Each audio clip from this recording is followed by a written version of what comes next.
Hey everyone, welcome back to Corporate Dakota, the place where we unravel the secrets buried in company filings and give you the real scoop. Today we are diving into an 8K filing from 4D Molecular Therapeutics Incorporated FDMT, a company that seems to be making some interesting moves. So what is this filing all about? Well, mostly it announces a key hire for the company, a new chief financial officer. Think of this like a CEO hiring a new treasurer, but for a publicly traded company. This is a big deal because the CFO is in charge of the company's money, its financial health, its strategies for growth, and how it reports all of that to us and to the government watchdogs looking over their shoulder. The big news here is that Christian Humer has joined 4D Molecular Therapeutics, Incorporated, as their new Chief Financial Officer and Principal Financial Officer. He is 50 years old and has a pretty interesting background. Before joining FDMT, he was the Chief Financial Officer at Foghorn Therapeutics Incorporated for about a year and a half, and before that he held similar roles at Viridian Therapeutics Incorporated. So he comes with experience in the biotech world, which is fitting for this company. But what is really cool is that before he jumped to the biotech directorships, he spent over a decade at Citigroup, a massive investment bank.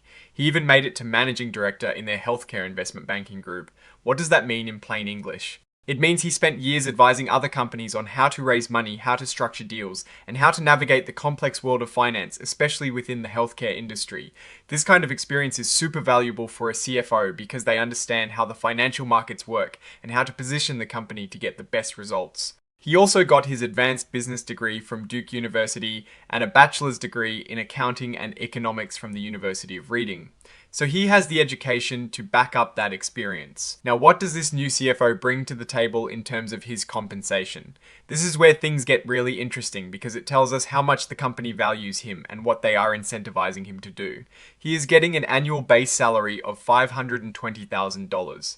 That is a pretty good chunk of change. On top of that, he has a chance to earn a discretionary annual performance bonus.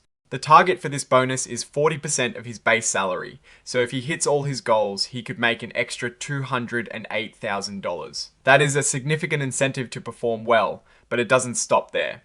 He is also being granted a stock option to purchase 480,000 shares of the company's common stock. Stock options give him the right to buy company stock at a set price, often lower than the market price. This means he profits if the stock price goes up, which directly aligns his interests with those of the shareholders. If the company does well and its stock price climbs, he does too. This is a common and effective way for companies to motivate their top executives. And to top it all off, he is getting a sign-on bonus of $100,000. This is a one-time payment to entice him to join the company. It is paid in 2 equal installments. The first part comes soon after he starts, but he doesn't fully earn it until 1 year after it is paid. The second part is paid out a year after he starts and also isn't fully earned until a year after that payment date. This structure encourages him to stay with the company for at least a couple of years to secure the full bonus. They've also laid out what happens if he leaves or is let go. If he is terminated without cause, meaning he didn't do anything wrong, or for good reason, which usually means the company made significant negative changes, he will receive 9 months of his base salary as severance. They will also cover his COBRA health insurance payments for up to 9 months. COBRA is a program that lets you keep your health insurance after leaving a job. Now, here is a very common and important clause. If he is terminated without cause or for good reason within 12 months after a change in control of the company, that is when things really get attractive for him. In that scenario, he gets a full 12 months of base salary severance and the company covers COBRA for up to 12 months. On top of that, he will be eligible for full vesting acceleration of his outstanding equity awards. This means all his stock options and other equity compensation will immediately become his even if they were not fully earned yet. This type of clause is designed to protect executives if a company gets bought out and their position becomes uncertain. It ensures they still benefit from the deal. These severance benefits are all conditional on him signing a release agreement and sticking to the company's rules about confidential information. It is also worth noting that he will be entering into the company's standard indemnification agreement. This essentially means the company will protect him legally if he faces lawsuits or other legal troubles because of his work for the company. This is fairly standard practice for senior executives to ensure they are not financially exposed for doing their job. The filing also states there are no special deals or understandings between Mr. Humer and anyone else that led to him joining the company. It also clarifies there are no family ties between him and any directors or executives that need to be disclosed, and no current or proposed business dealings between him and the company that are of a scale that require public disclosure. This is all about transparency, ensuring there are no undisclosed conflicts of interest. And finally, signing off on this report is David Kern Maryland, the Chief Executive Officer.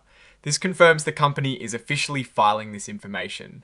So what is my take on all of this? The hiring of Christian Humer as CFO for 4D Molecular Therapeutics Incorporated is a significant positive development. His background at Citigroup Global Markets Incorporated and in the biotech sector suggests a strong financial acumen and a deep understanding of the industry. The compensation package with its salary bonus and substantial stock options clearly signals the company's commitment to attracting and retaining top talent. The sign. On-bonus and severance clauses, while common, are structured to encourage loyalty and to provide security in the event of unforeseen circumstances, like a change in control. This indicates a forward-thinking approach to executive compensation and risk management. The clear disclosure regarding the absence of undisclosed arrangements or conflicts of interest also adds to the company's transparency. Overall, this move appears to strengthen FDMT's financial leadership and signals a continued focus on strategic growth and financial stability. The company is clearly investing in strong leadership to navigate its path forward. Alright, that is our breakdown of 4D Molecular Therapeutics Incorporated's latest filing. What is your take on these numbers and what they signal for the company's future? Do you think this new CFO will steer them to success? Drop your thoughts in the comments. If this analysis was valuable, hitting that like button really helps, and subscribe for more deep dives into corporate filings like this. Don't forget to check out our Discord community linked in the description below. It is a great place to connect with other finance enthusiasts and stay on top of market trends. Thanks for watching. See you next time.